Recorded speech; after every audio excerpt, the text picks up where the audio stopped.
A question I've wondered a lot personally, and I have thoughts, but I want to hear y'all's thoughts, is how do you get off the wheel of karma?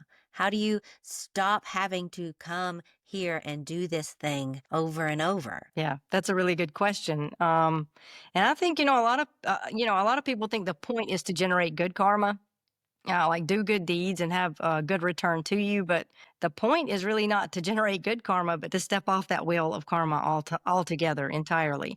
And I'd put it this way: we need to transcend karma, which is to say we need to rise above it in order to be free from it. It's like we come into this incarnation and we have a constriction of awareness. And then when we leave, we have like an expansion of awareness. But we need to awaken in the dream, so to speak. We need to get more of a zoomed out, expansive view while we are in it so that we can transcend it. Good karma is more desirable than bad karma for sure, but it's still just rearranging furniture on the Titanic. So some people think that time is a factor in spiritual awakening. Like I've heard some people say that over time we learn and we grow and we generate enough karma to finally awaken and evolve. But time does not free us from karma.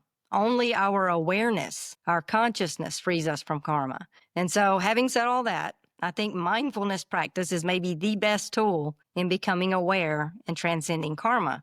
And it really, the only way to break the karmic cycle is to embrace love, which is to say, transcend that binary dualistic mind that labels and divides and judges. Jesus understood the need to transcend the karmic law, as it was set forth by Moses. If we look, Moses said an eye for an eye and a tooth for a tooth, right? And then Jesus comes along and says, well, you have heard it said, an eye for an eye and a tooth for a tooth. But I tell you, do not resist, an evil person. Go the extra mile. Turn the other cheek, love your enemies, and pray for your persecutors. So Jesus is saying that participating in us versus them systems of the world just keeps us trapped in these karmic cycles. And he knows that the only way forward is in transcending that dualism that is the fuel in the engine of karma.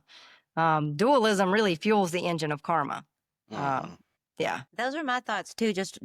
As a karma newbie, was Jesus showed us how. I believe that's what he meant by eternal life. Is that you live this way, you recognize that you can have that spirit of Christ within you. You live that way, and now you can step into your eternal life rather than on this wheel of karma.